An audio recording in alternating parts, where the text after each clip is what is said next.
Well, Harman Smith was right again. I don't even think I need to make a video about this. I didn't really even feel the need to celebrate. It's one of those things where it's like it's such a foregone conclusion that I don't even feel the need to bring it up. But I guess I need to do a victory lap. I guess I need to pat myself on the back because it's just what else am I gonna do? Because I'm already winning. I'm already making tons of money. I'm already having tons of sex. I'm already living my dream life. I'm playing all these great games on Nintendo Switch 2. What else could I possibly want other than keep doing what I have been doing? I guess there's nothing I could possibly do other than just sit here and say I was right. And that's kind of self-indulgent. That's kind of ridiculous. It's just of course I was right because why wouldn't I be?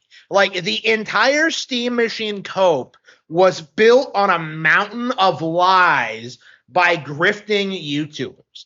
Okay? I look at someone like Oh No It's Alex or Review Tech USA, and I see losers. Okay. I see people who stream 8 hours a day talking about other men over the internet. I see people trying who are clearly on all these narcotics and drugs, desperately trying to lose weight, desperately on something, desperately trying to get a a fraction of attention on YouTube. I see these guys and they're just sitting there yeah, the Steam Deck, it's gonna be bigger than the iPhone.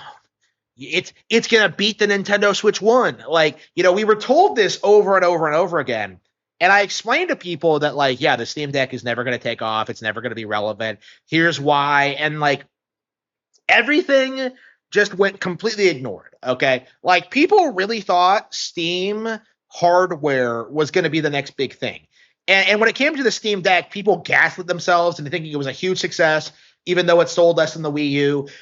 People were freaking out about it. People were celebrating this thing's success. And they turn around and start hyping up the Steam machine.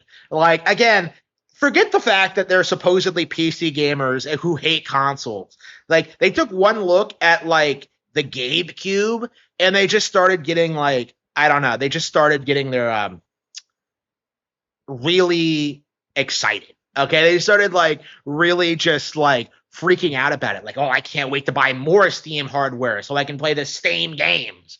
That's legit a cope that these people have, is that I can buy this expensive piece of hardware and I can have my vast Steam library already on it without having to buy new games for it. That's a legit cope they have. We were told that the GameCube was going to be a game changer. We were told this was going to put consoles in their place, that it was going to be this huge deal. It was going to be this huge cultural phenomenon.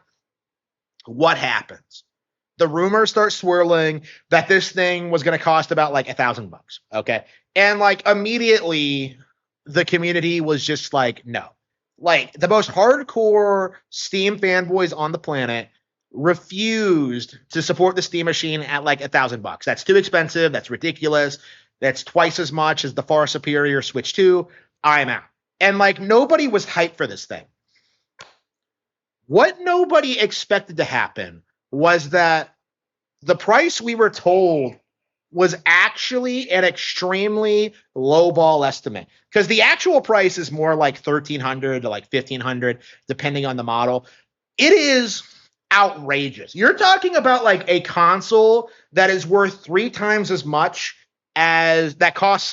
much as the market leader Nintendo Switch 2. There is no benefit to buying a Steam Deck, a Steam machine over a Switch 2. You can't even do that thing where will they play all the same games? Because they don't. That's just the reality of it. You can't even say that I can emulate the Switch 2 game. So you can't. There are no Switch 2 emulators.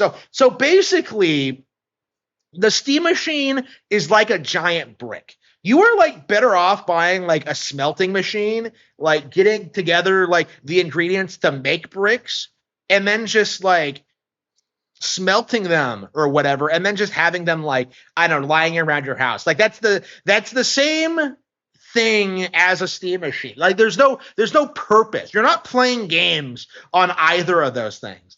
essentially. Like that's what we're seeing here. Like that is what we're seeing here, is that we're seeing the entire narrative that Valve was a serious competitor in the gaming hardware space just completely collapse. All the grifts that people had, like this idea that they would be open source, that you'd be able to do anything you wanted with them, that the hardware would be higher quality, that there would be like cross support with Steam, that you'd be able to buy games from other storefronts if you wanted. Like all of that was supposed to be like these huge selling points. And yet the practical reality of it is that this hardware fails relatively quickly. There is no hardware support. They're not going to keep the console on store shelves very long. Like I believe like the original Steam Deck is already out of production, and now they're only exclusively selling the OLED. And that's not going to last much longer. Okay. Like the Steam machine is going to be a complete disaster, and there's nothing that I think they could possibly do to salvage it, because the Steam machine was hyped so much that gamers are now aware of Valve's hardware philosophy. People are now aware of what their products are like, and there won't be any gaslighting them anymore that Valve is going to somehow produce higher quality products than Nintendo, Xbox, or PlayStation, because that's just not going to happen. I think it's safe to say at this point that Xbox and PlayStation are better purchases than Valve's gaming hardware. They are more affordable. They do have better games. They are easier to use, right? There's no value in owning a Steam machine, okay? Especially if you have a gaming PC already. What purpose does this thing serve at its core? The only reason people were hyping this up is because they genuinely thought this would be a way for casuals to get into Steam, so that they wouldn't have to have a gaming PC to start buying games on Steam, and that it would be their foray into the console space. And this is the reality of it, is that Valve is not in a position to compete with Nintendo, Sony, and Microsoft in this field. They are completely locked out of the market. They do not have anybody outside of a couple of fringe weirdos who worship Gabe on a cult, okay? Outside of a very niche demographic of people, Steam is not relevant. It's not competitive. They don't produce quality software. They don't produce hardware. They can't even really run their storefront properly, okay? What we're seeing, I think, is the beginning of the end of Steam as the PC monopoly. Because there are all these other competitors, other launchers are propping up all the time. And a lot of them are releasing games on Steam right now for now. But that's not going to be the case 10, 20, 30 years from now. Eventually, every major publisher is going to have their own launcher that is exclusive to their own storefront, and they're going to cut out Steam entirely. It's probably going to be a slow, gradual process, but once Steam falls off and starts overpricing everything, and starts being a massive problem for gamers, which is absolutely going to happen the millisecond Gabe Newell takes his last breath, you're going to see people being more willing to negotiate directly with the publishers and start buying their PC games through their storefronts and their formats and stuff like that. Steam is just it's a product of a bygone age, essentially.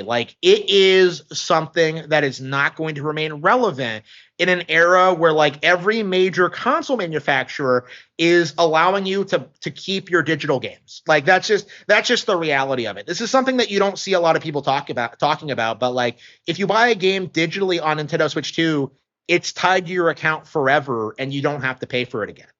That's just the reality. Nintendo and Xbox have caught up to Steam in that regard. I'm not sure about PlayStation, but Nintendo and Xbox have definitely done this thing where they are allowing you to keep your digital games permanently on your consoles, and they have things like upgrade patches and things like that to kind of keep people engaged with certain consoles, up-resing things and adding additional content and stuff like that. Valve doesn't have anything like that.